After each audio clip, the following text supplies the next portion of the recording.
मणिपुर, जिसे भारत का गहना भी कहते हैं, आज वही मणिपुर हिंसा की आग में झुलस रहा है। सवाल यह है कि ऐसा क्यों हुआ? चलिए इस पूरे मामले की गहरी और जटिल वजहों को परत दर परत समझने की कोशिश करते हैं। और इस हिंसा की कीमत बहुत बड़ी है। सरकारी आंकड़ों के मुताबिक 9,000 से भी ज्यादा लोगों को, सोचिए, अपने ही घर बार छोड़कर भागना पड़ा। ये सिर्फ एक नंबर नहीं है, ये दिखाता है कि संकट कितना गहरा है।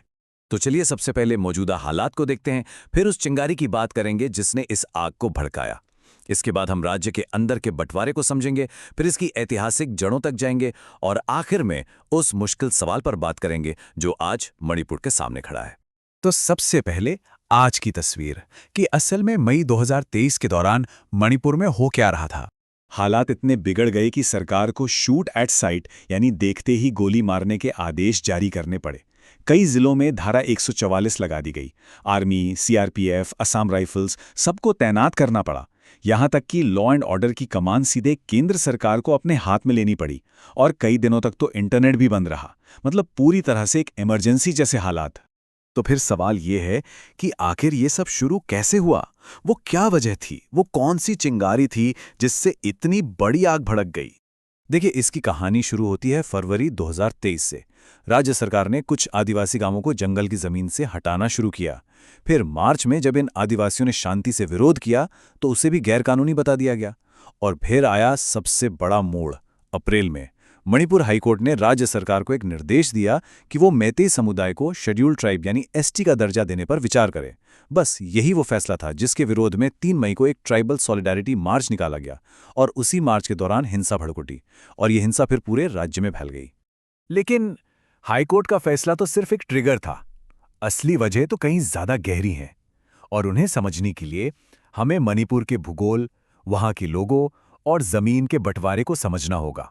अगर मणिपुर के नक्शे को देखें तो ये बहुत दिलचस्प है।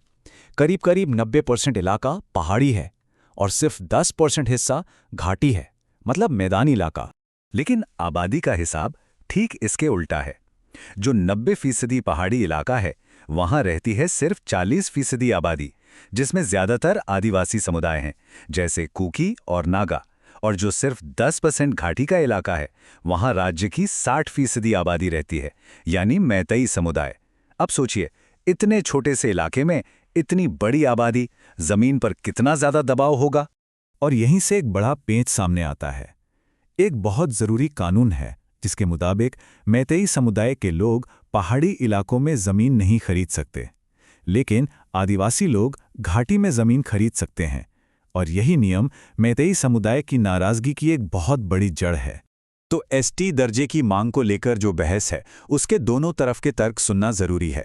मैतेई समुदाय का कहना है कि उन्हें अपनी संस्कृति और पुरखों की जमीन को बचाने के लिए ये दर्जा चाहिए। उन्हें ये भी डर है कि म्यांमार और बांग्लादेश से जो अवैध घुसपैठ हो रही है, उससे उनका वजूद खतरे में है। वहीं दूसरी तरफ कुकी और नागा जैसे आदिवासी समुदायों का तर्क है कि मैतेई तो पहले से ही मजबूत हैं, चाहे राजनीति हो या अर्थव्यवस्था। विधानसभा की 60 में से 40 सीटें उन्हीं के पास हैं। आदिवासियों को डर है कि अगर मैतेई को भी एसटी का दर्जा मिल गया तो वो उनकी ज़मीनें भी खरीद लेंगे और जो गिनी चुनी सरकारी नौकरियां उनके लिए रिजर्व हैं, वो भी चली जाएंगी। अब देखिए, ये जो दरार आज दिख रही है, ये कोई नई नहीं है। इसकी जड़ें इतिहास में बहुत बहुत गहरी हैं। तो चलिए जरा इतिहास के कुछ पन्ने पलटते हैं। बहुत पहले सदियों तक घाटी पर मैतेई राजाओं का राज था। फिर 1819 में बर्मा ने हमला किया और सब कुछ तहस नहस हो गया। इसके बाद 1891 में आए अंग्रेज और उन्होंने अपनी मशहूर फूट डालो और राज करो की नीति यहां भी अपनाई। 1949 में जब मणिपुर का भारत में विलय हुआ तो कई स्थानीय लोग मानते हैं कि यह जबरदस्ती किया गया। और फिर काफी सालों बाद 1972 में जाकर मणिपुर को भारत में एक पूरे राज्य का दर्जा मिला। और जैसा कि कहा जाता है, अंग्रेजों ने डिवाइड एंड रूल का इस्तेमाल करके घाटी और पहाड़ के लोगों के बीच जो थोड़ी बहुत दूरियां थीं, उन्हें और भी ज्यादा बढ़ा दिया। एक तरह से खाई को और गहरा कर दिया। और इतिहास से निकलकर अब हम आते हैं आज की उस मुश्किल पर, उस चुनौती पर जिसका कोई आसान जवाब नहीं है। ये समझना भी जरूरी है कि यहाँ पहचान की लड़ाई सिर्फ प्रदर्शनों तक सीमित नहीं रही है। कई हथियारबंद गुट भी सक्रिय रहे हैं। कुकी समुदाय के कुछ उग्रवादी संगठन एक अलग कुकी लैंड राज्य की मांग करते आए हैं। वहीं नागा उग्रवादी संगठन एक ग्रेटर नागालैंड बनाना चाहते हैं, जिसमें वो मणिपुर के नागा बहुल इलाकों को भी शामिल करना चाहते हैं। तो ऐसे में सरकारें एक अजीब सी कश्मकश में फंसी हैं।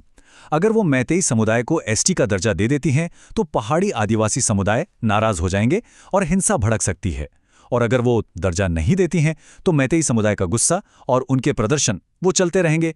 मतलब इधर कुआं उधर खाई वाली स्थिति है। और यहीं पर आके हम एक बहुत बड़े सवाल के सामने खड़े हो जाते हैं कि आखिर शांति का रास्ता निकलेगा कैसे, जब हर मुमकिन समाधान ऐतिहासिक दरार को और भी गहरा करता हुआ दिखता है।